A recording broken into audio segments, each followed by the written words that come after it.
Hey guys, Cheap Jeep here. Today I'm going to show you how to rebuild your carburetor. First thing you're going to want to do is remove your seat, and it starts with a little clip here by the side.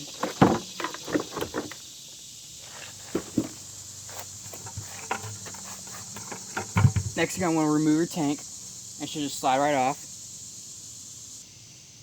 Alright, now just get your handy dandy screwdriver and loosen these two Phillips head screws.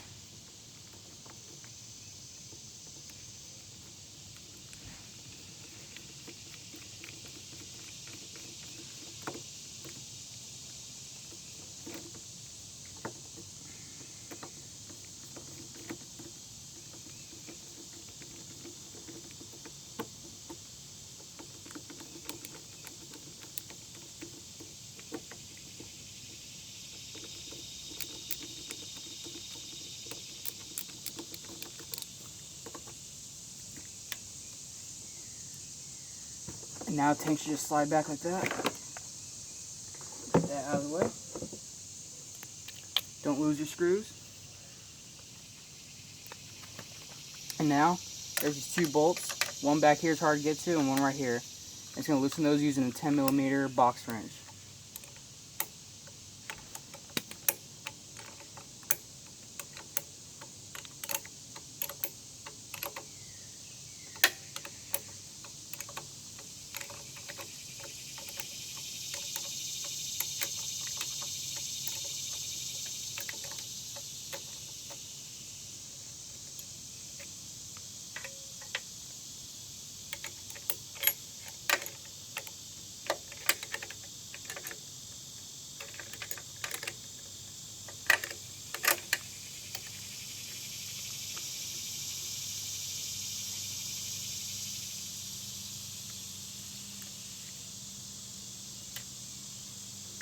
And the last thing you're going to want to do is remove this throttle body here.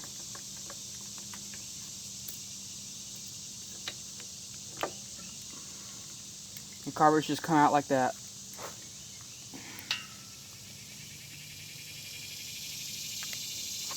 Now you're going to want to install your new one. Unfortunately, this reservoir here had a broken neck, so I'm going to take that off and use the old one.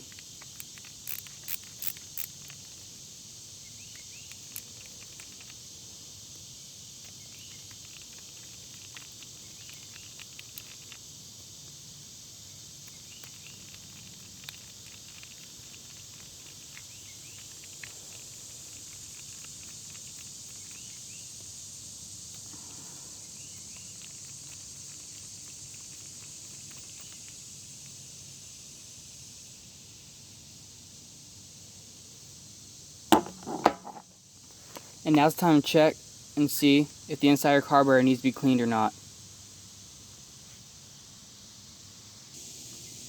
Okay, it was a little corroded inside there, but I cleaned it up as best I could. Luckily none of the jets were clogged, everything seems okay. Now we're going to assemble it back together and put it on the bike. For this carburetor being 20 bucks on Amazon, it even came with this little gasket spacer here. So, now we're going to put this on, make sure it lines up. Just put on the little gooseneck here.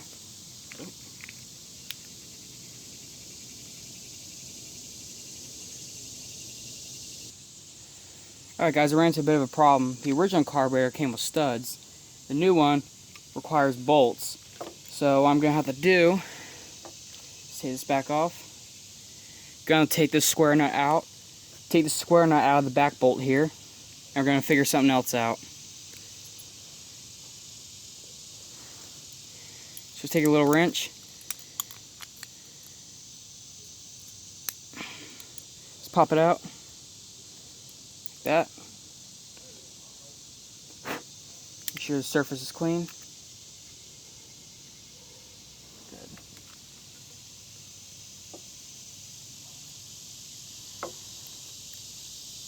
Put the bolt in. Like that.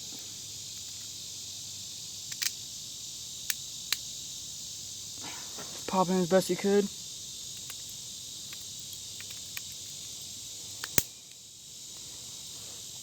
Okay, now you just slide in. Then you put this other bolt in this side. Go ahead and tighten that up. Just get it snug and try your best to finger tighten the back bolt.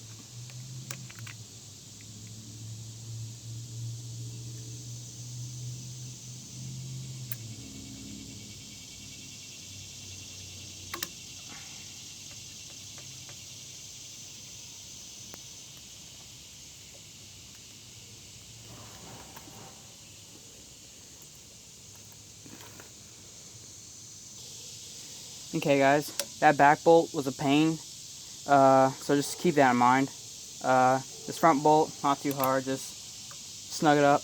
And this little gasket goes on one way, and how you can tell is make sure the top is flush with the gooseneck and the carburetor, and the bottom is flush as well. So just keep that in mind as well.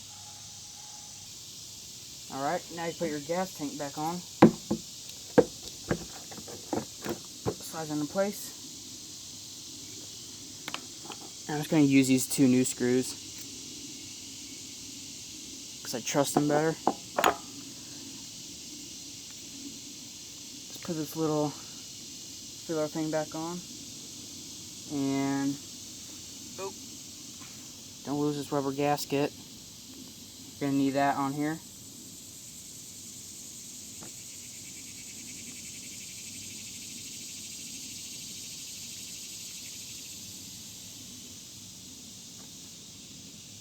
If it's easier, there's a little lip back here, just put on that.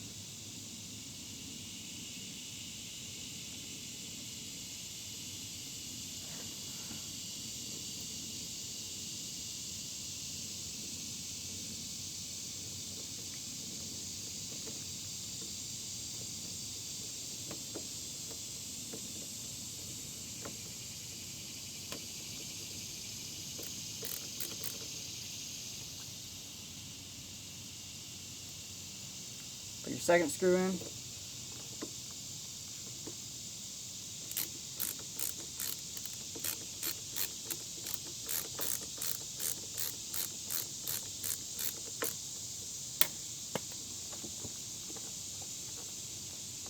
sure your gas lines are nice and tight.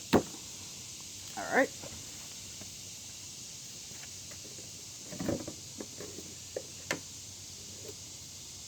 Next thing I'm going to do is put this carburetor duct back on. This was original with the bike, by the way. A little filthy.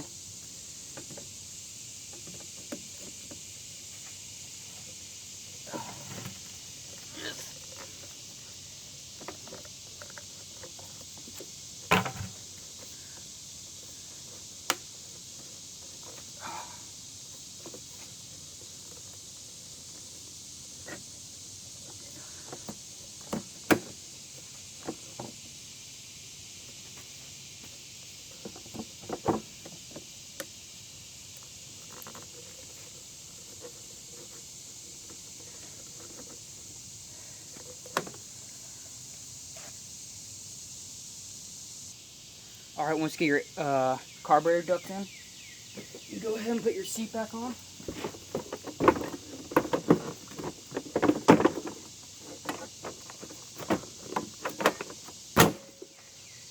Just like that.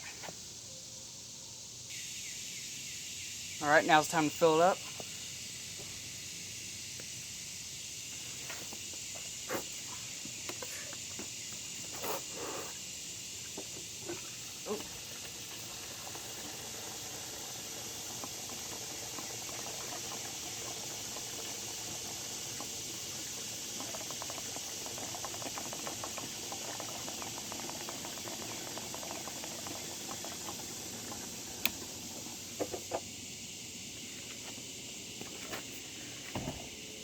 Cap back on. Now your fuel is turned off, so up is reserve and all the way down is on. So I'm going to have it in the on position, and sideways here is off. So I'm just going to turn it on. I'm going to pull it a couple times and see if it starts. Uh-oh. Don't forget to put the throttle cable back on. Okay, after you forgot to put your throttle cable back on, go ahead and start it up.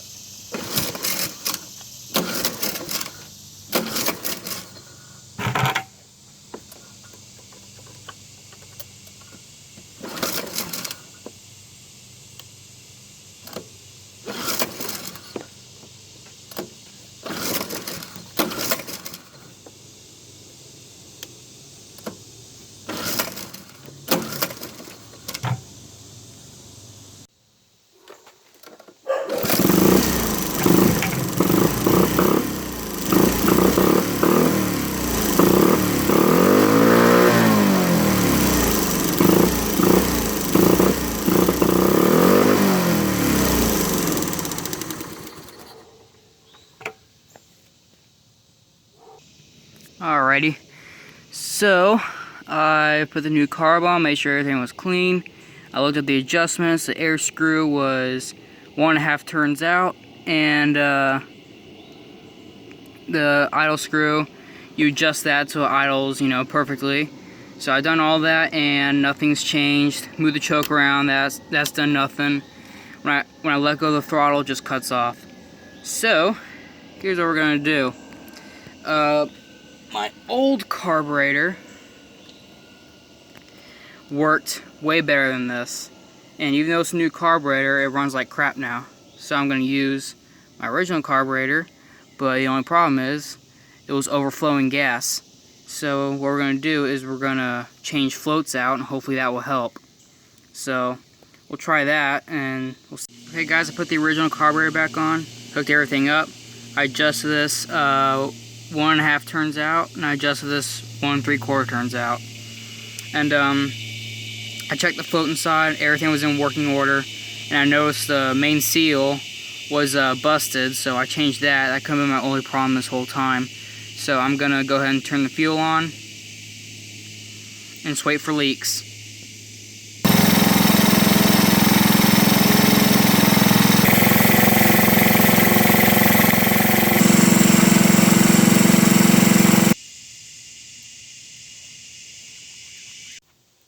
Alright guys, so I replaced the float.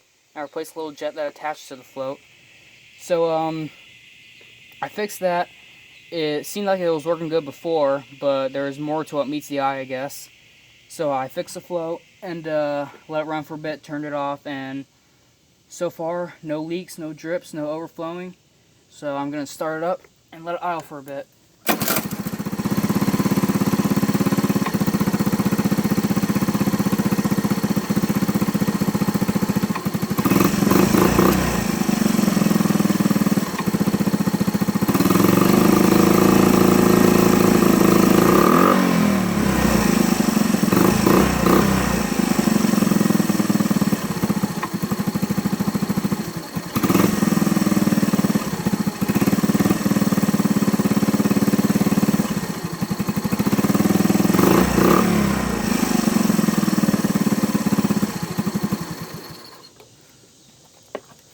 Okay, so it's a little bit of misfiring, but that's a timing issue. But so far, no leaks. I'm happy with the results. And if you're in a similar situation like this, try fixing the float on your carburetor. It's just trial and error is all it is. But if you like this video, hit the thumbs up, subscribe, and stay tuned.